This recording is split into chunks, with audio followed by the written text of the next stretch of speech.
No, it's fine. What, do you want me to go ahead and fire these then? Sure, if you want to. Well, should I try to do some kind of a video with it? It's like I saw one the other day that they like did like this.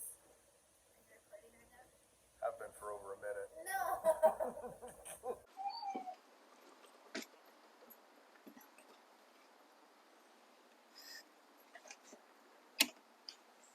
All right, Chelsea, what are we doing today? Making mugs. Hi guys, I'm Chelsea from the Alchemy Valkyrie, and today we are going to make a hand-built mug.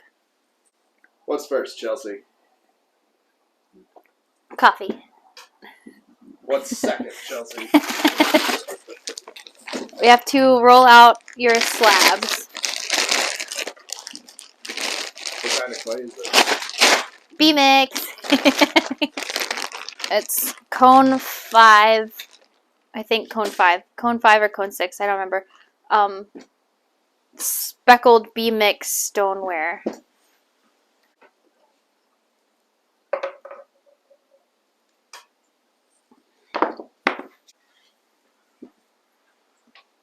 I'm going to be using all this, so I'm not going to cover it up. What you doing now? First, we have to wedge it to get all the air bubbles out. Is there such a thing as over-wedging clay? I don't think so. I don't think you can wedge too much. I usually have the opposite problem because I get distracted or bored, and I'm like, that's probably fine.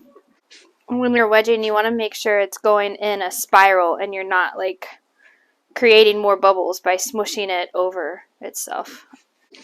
So there would be an important distinction between wedging clay and like kneading dough. Yeah, you don't want air in this. So now we're going to make it into a slab, and I start by throwing a slab because it gets more in the shape, and then I move to the rolling pins. What kind of rolling pin you got? What? What kind of rolling pin you got? This was a $3 yard sale find that's been super handy because the handles come off, and then you can interchange the thickness. I think it's probably different ones, so you can do different thicknesses. I don't ever use this one, it's too thick. But Chelsea, I don't have a fancy rolling pin. How would I do this instead? You guess. No, I don't know. You can buy these. It comes in a whole set of different thicknesses, so then you'll lay it on either side of your clay and have the rolling pin go over, and it'll stop once it gets to this thickness or however thick that you want it. Can you even see that?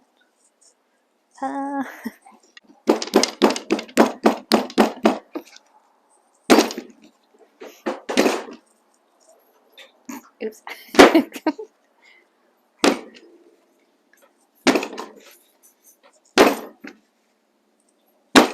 So you're not really throwing that straight down. You're kind of throwing it sort of towards yourself.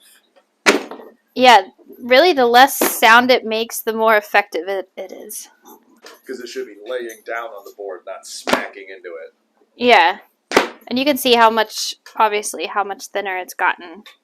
I like to do that because it makes it a little easier to roll out, because then you don't have this big, huge thing.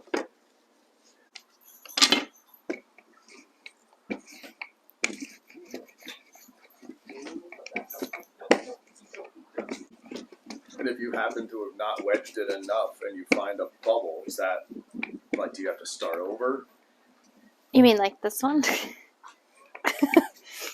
No, you can just pop it. So if you smush it with your finger a little bit, it'll make the bubble more bubbly. Define. I don't know. And then you just poke a little hole in it with your needle tool.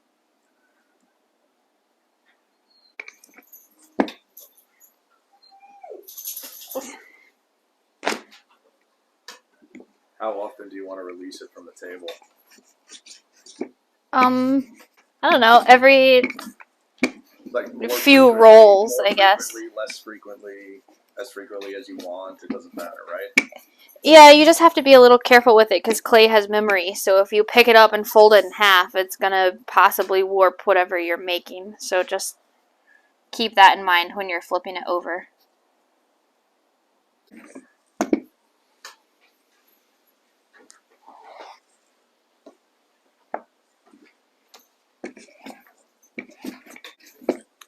You'll also want to take a rib and just kind of, I like to wet it, that way it doesn't stick on it as bad, but just run it over the top. This will help with surface cracks.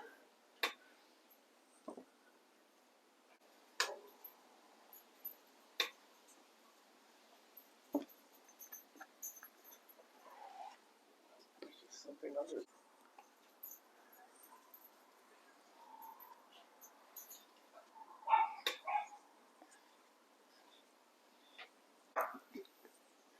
Okay, so once that's all done, then you can use your templates. Mine kind of sucks because I made it and it should be a rectangle, but it works fine enough. Excuse me. Mine's just out of poster board, but you could probably use something better so that it doesn't get wet. But as long as you don't leave it on, it's fine. About what size mug is this? This is they're going to be a small mug, so it'll hold an amount of ounces. I don't know. It's like a normal coffee cup. A normal coffee cup, yes. This one is a large mug, so it's a little bit bigger than this. Okay.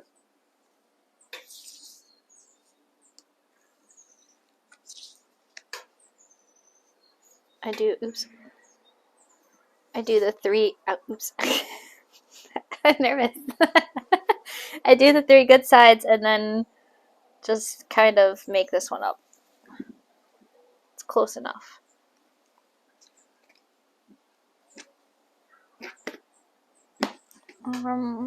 Get a board.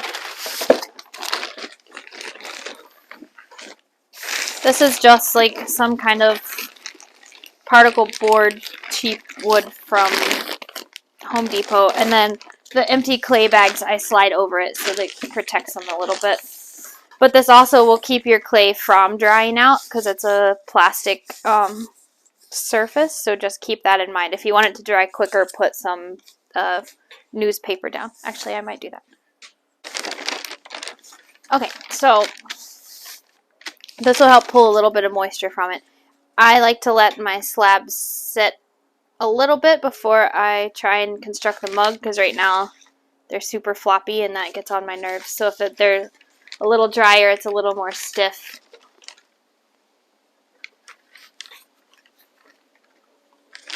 So there's one mug. Now I'm going to cut a piece for the bottom. That's probably about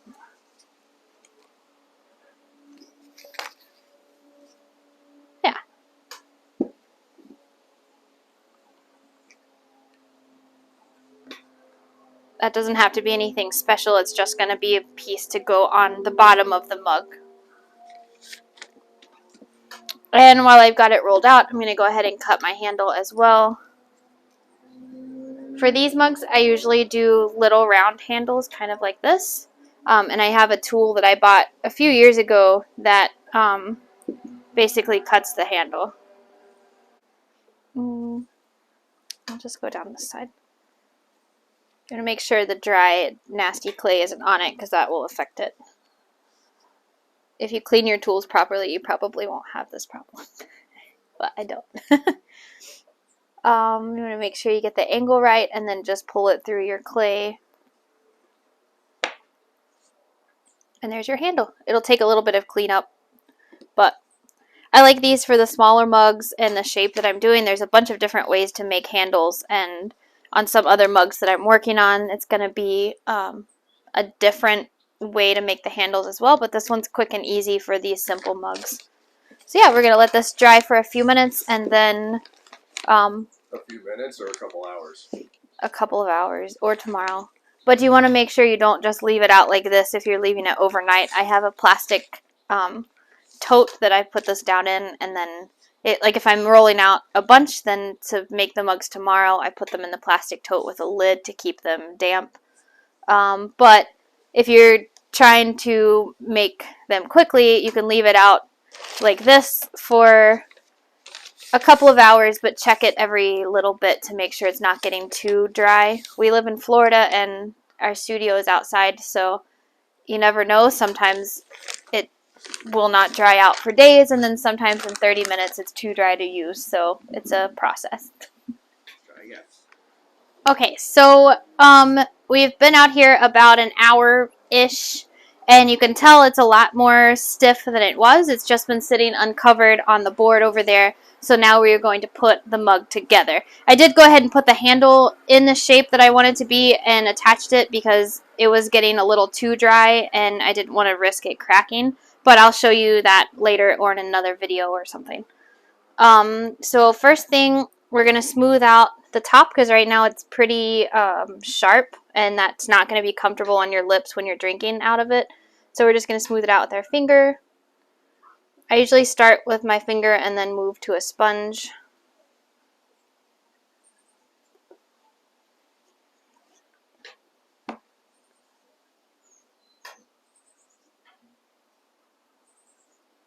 We're just pretty much just taking that little edge off.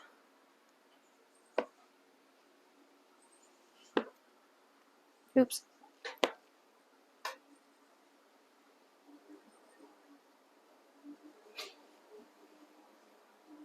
Okay. So next we're going to bevel the edges. So I have a clay knife. It's a little bit rusty now because I've had it a while, but it works really well. So pretty much you do this just so you have, so they meet up like flush and you have more of a surface area to combine them. That's some sort of an angle. I don't know. What is that? 45? I don't know. Just cut it at an angle. I have some water in a bowl over here and an old toothbrush. And so that will slip and score. You have to do this in order to attach it because if you just smush it together, it will come apart or crack apart.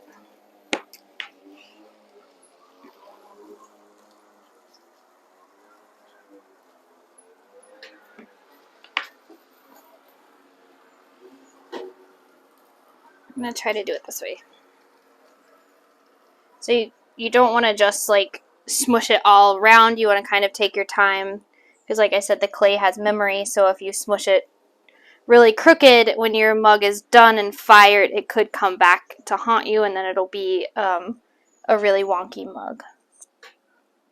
It might be anyway, even if you are careful with it, because sometimes it just does that.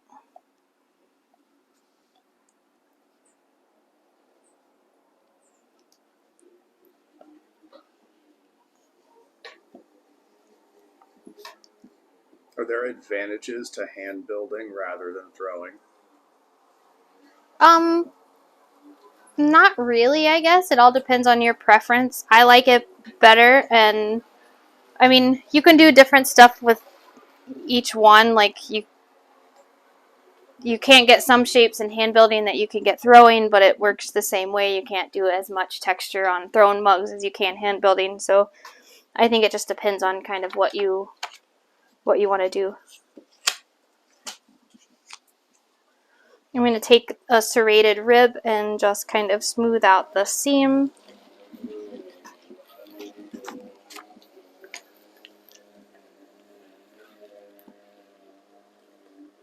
It'll make it a little less noticeable, but we're going to put our handle over this seam anyway, so that'll help.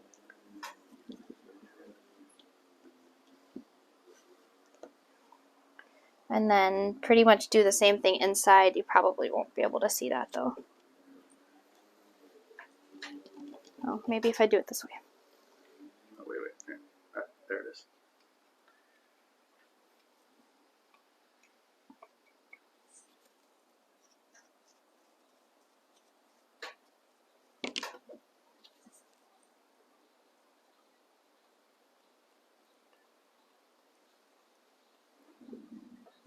It's actually is a perfect like dryness.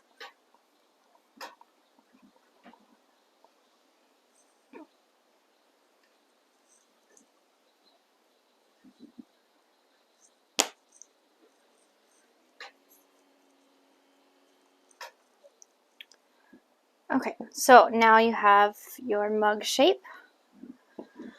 And next we're going to attach the bottom. So that's why we cut out this little like circle-y bit. I had a piece of newspaper, I don't know where it went. Oh well. So we're going to slip and score the bottom around where the mug is going to sit.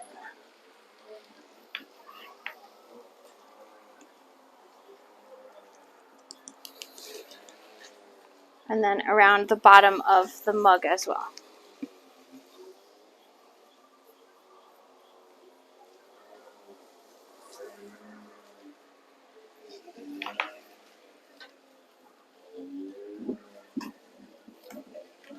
And make sure it's round because it's the last time you're going to get to actually like move it really.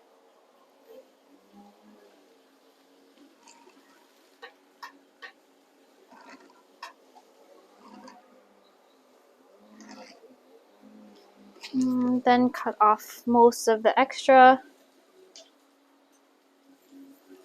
I usually leave a tiny bit of a lip because I'm gonna like hammer it or paddle it up around to make like a base.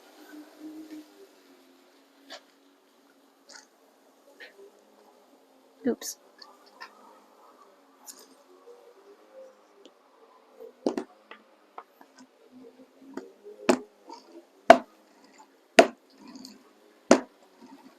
And if you drop it just barely, it'll kind of help to seat them together, I guess would be the best way to explain it. So you can see there's a little bit around the edge, just a bit. You can take your ribs and smooth it out if you want to, if you don't want it to show up, but I kind of like it. And then I take just another wooden tool. I think this is the one I use. And I just hammer or paddle around where the wall meets the bottom. So once you made it all the way around, you can see like the texture, and then I go back and I do it 2 more times, so then I'll go around where this sharp edge is at the top.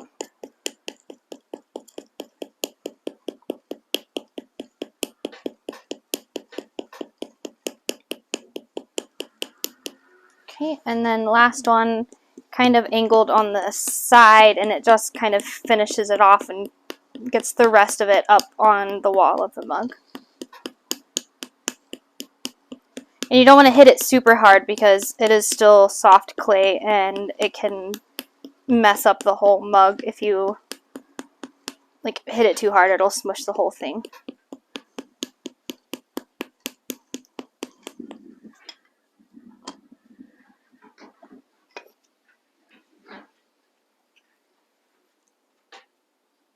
I need more water. So now with your wet sponge, you're just going to go around the edge and smooth that out because you don't want any sharp edges. So if anything is sharp, your glaze is going to break right there and it's going to be sharp as well because glaze basically turns out kind of like glass. So if it's sharp, it can cut you like glass. So now you can see the inside is kind of messy where we did the slipping and scoring and where it attached. I used to add a coil around the edge, but now I've kind of figured out how to avoid that step so it saves some time. But if you're worried about it, you can roll out a coil of clay and add it in that crack. I'm just going to take my sponge and smooth it out.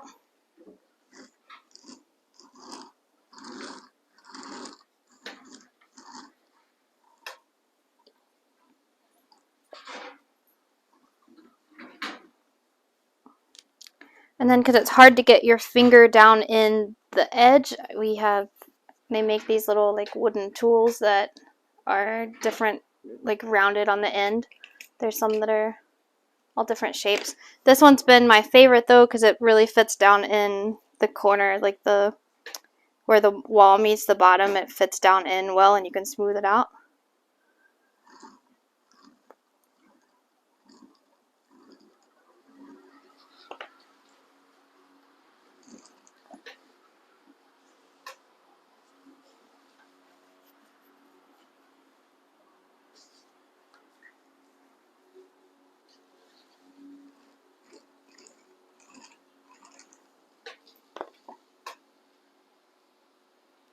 So it's a little bit cleaner.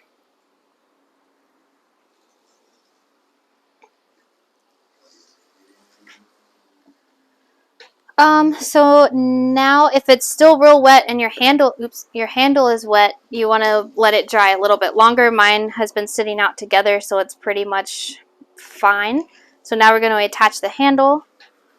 You're going to do the same thing and slip and score. I already know where I want it because I've made these quite often. So I'm going to put it right on the seam. Slip and score really well because I've been having issues with it cracking around the bottom, so I'm trying to fix that. And then the same thing on the actual handle.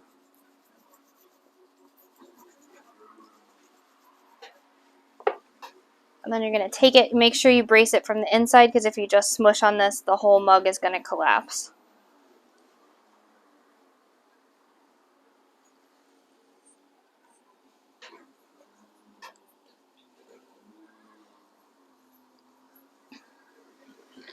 So there you go. Now we want to clean up where all the slip smushed out on the sides. And usually you can just kind of do this with your sponge.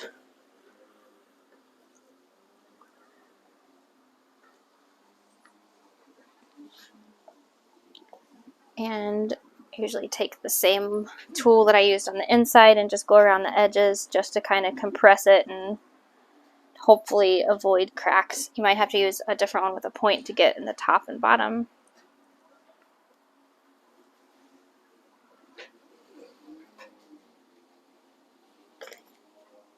Oops.